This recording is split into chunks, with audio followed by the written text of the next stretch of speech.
Halo semuanya, perkenalkan nama aku Maria Kasana Jemi. Hari ini saya akan membuat video presentasi tentang keberlangsungan travel agent dan tantangan teknologi self-reservation. Nah, yang pertama ada pengenalan travel agent, yaitu ada perencanaan perjalanan. Nah, perencanaan perjalanan ini ada agen perjalanan membantu pelanggan merencanakan rute perjalanan. Lalu ada promosi destinasi wisata. Travel agent berperan dalam mempromosikan pariwisata Indonesia dengan bekerja sama dengan pemerintah dan penyedia layanan untuk mengiklankan destinasi secara global. Lalu yang ketiga ada pemesanan tiket dan akomodasi. Travel agent berperan dalam memesan tiket pesawat, kereta, atau kapal serta akomodasi seperti hotel, villa, atau resort. Mereka memiliki akses ke sistem reservasi dan jaringan mitra yang memungkinkan mereka mendapatkan harga yang lebih baik serta terkoordinasi dengan baik. Yang keempat ada layanan visa dan imigrasi. Mereka membantu pelanggan dengan persyaratan visa dan dokumen perjalanan lainnya. Yang kelima ada pengelolaan dan koordinasi paket tur. Banyak travel agent tradisional yang menawarkan paket tur yang mencakup transportasi, akomodasi, dan aktivitas yang sudah terorganisir. Ini sangat membantu bagi wisatawan yang ingin kenyamanan dan pengalaman yang lebih terstruktur. Lalu yang selanjutnya ada menyediakan paket wisata yang komprehensif. Beberapa travel agent menyediakan paket wisata tematik atau premium seperti paket bulan honeymoon, wisata keluarga, atau perjalanan mewah lainnya. Lalu di sini ada perkembangan teknologi self-reservation. Yang pertama definisi dan contoh sistem reservasi mandiri, yaitu ada definisinya platform yang memungkinkan pengguna untuk melakukan pemesanan layanan atau produk secara langsung tanpa perlu melalui perantara atau agen. Nah, yang pertama ini ada Traveloka.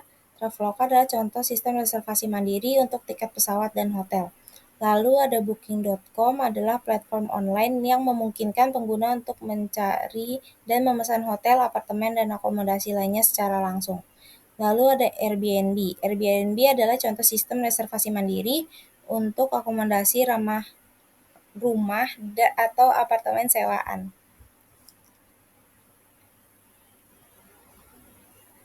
Lalu ada perkembangan teknologi self-reservation. Yang pertama, alasan berkembangnya teknologi ini di kalangan konsumen yaitu adalah kecepatan dan efisiensi, transformasi digital dalam pemasaran, kemudahan akses informasi, lalu ada personalisasi, pengurangan biaya, kenyamanan, dan fleksibilitas.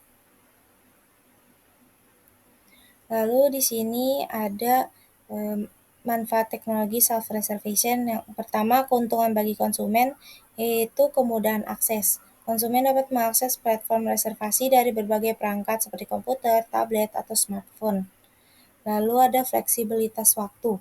Pemesanan dapat dilakukan kapan saja tanpa terikat oleh jam operasional atau hari libur. Yang ketiga ada akses ke ulasan dan rating. Banyak platform pemesanan mandiri menyediakan ulasan dan rating dari konsumen lain yang sebelumnya telah menggunakan layanan tersebut. Lalu di sini ada manfaat teknologi self-reservation, yaitu dampak pada biaya dan efisiensi. Yang pertama, harga yang lebih kompetitif. Konsumen sering mendapatkan harga yang lebih kompetitif karena sistem online memungkinkan penyedia layanan untuk menawarkan diskon langsung tanpa perlu melalui agen. Lalu ada proses pemesanan yang lebih cepat. Konsumen dapat melakukan pemesanan dalam hitungan menit tanpa harus menunggu konfirmasi dari agen. Lalu ada pengelolaan perjalanan yang lebih efisien, yaitu dengan mengelola semua aspek perjalanan seperti tiket pesawat, akomodasi, mobil sewa, tur, dan lain-lain melalui satu platform.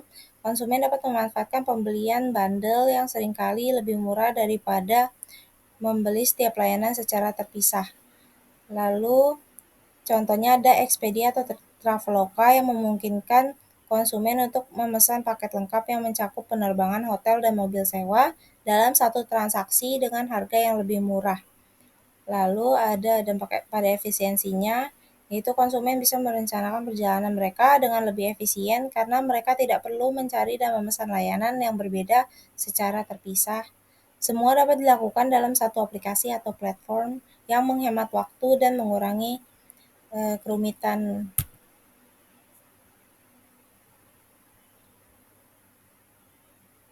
Lalu di sini ada tantangan bagi travel agent. Yang pertama, penurunan permintaan akan layanan perantara, yaitu munculnya teknologi digital. Perkembangan teknologi digital, khususnya internet, telah memungkinkan konsumen untuk mengakses layanan secara langsung tanpa melalui perantara. E-commerce dan platform online memberikan kemudahan bagi konsumen untuk melakukan transaksi langsung dengan penyedia layanan. Lalu ada ketersediaan informasi. Konsumen kini memiliki akses yang lebih besar terhadap informasi mengenai produk dan layanan melalui internet. Mereka dapat membandingkan harga, membaca ulasan, dan mendapatkan penawaran terbaik tanpa harus bergantung pada rekomendasi perantara.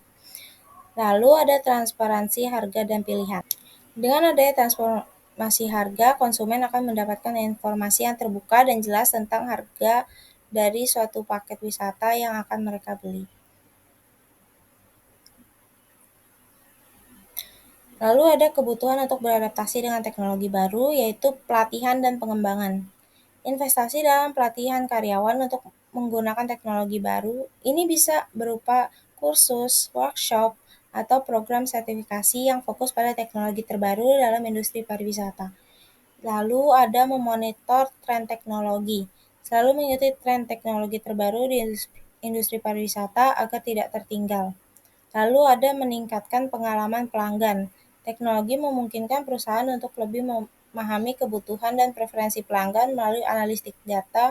Dengan informasi ini, perusahaan dapat menyediakan layanan yang lebih personal dan relevan. Lalu ada strategi travel agent untuk bertahan. Inovasi layanan melalui personalisasi dan pengalaman khusus. Yang pertama ada rekomendasi berdasarkan preferensi, lalu ada tur pribadi dan eksklusif, lalu ada layanan konsultasi dan perencanaan yang didedikasikan. Lanjut, ini pemanfaatan teknologi untuk meningkatkan nilai tambah, yaitu personalisasi layanan dengan AI, personalisasi layanan, opsi pembayaran digital, dan vintage. Lalu di sini ada analisis dampak jangka panjang, prediksi keberlanjutan travel agent di masa depan. Yang pertama adalah fokus pada keberlanjutan yang menjadi perhatian utama bagi banyak wisatawan saat ini. Lalu ada pengembangan layanan ramah lingkungan atau sustainability. Banyak wisatawan yang peduli pada keberlanjutan dan memilih perjalanan yang ramah lingkungan. Agen perjalanan yang mengadopsi prinsip wisata berkelanjutan seperti menawarkan paket wisata rendah emisi, mendukung destinasi ekowisata, dan bekerja sama dengan akomodasi ramah lingkungan akan menarik segmen yang peduli pada ramah lingkungan. Yaitu yang selanjutnya itu kreativitas dan pengembangan produk niche. Produk niche itu contohnya seperti wisata kesehatan, wisata edukasi, wisata spiritual yang dapat bertahan dan menonjol dalam pasar yang jenuh.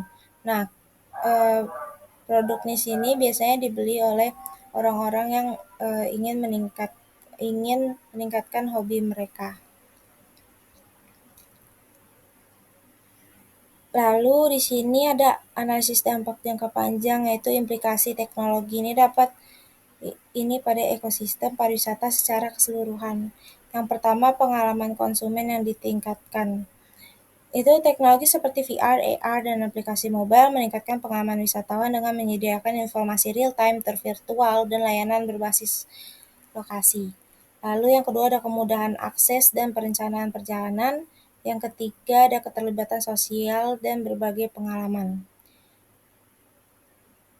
Yang di sini saya mengambil study case-nya, itu adalah Smart Tourism Destination di Kota Bandung. Studi ini mengeksplorasi pengaruh Smart Tourism Destination terhadap pengalaman wisata di Kota Bandung. Metode kuantitatif digunakan untuk mengumpulkan data dari wisatawan menggunakan kuesioner dan wawancara dengan Dinas Kebudayaan dan Pariwisata Kota Bandung. Hasil penelitian menunjukkan bahwa Smart Tourism Destination berpengaruh positif pada pengalaman wisatawan dengan penggunaan teknologi seperti VR dan AR untuk meningkatkan pengalaman wisata. Sekian dari saya, terima kasih.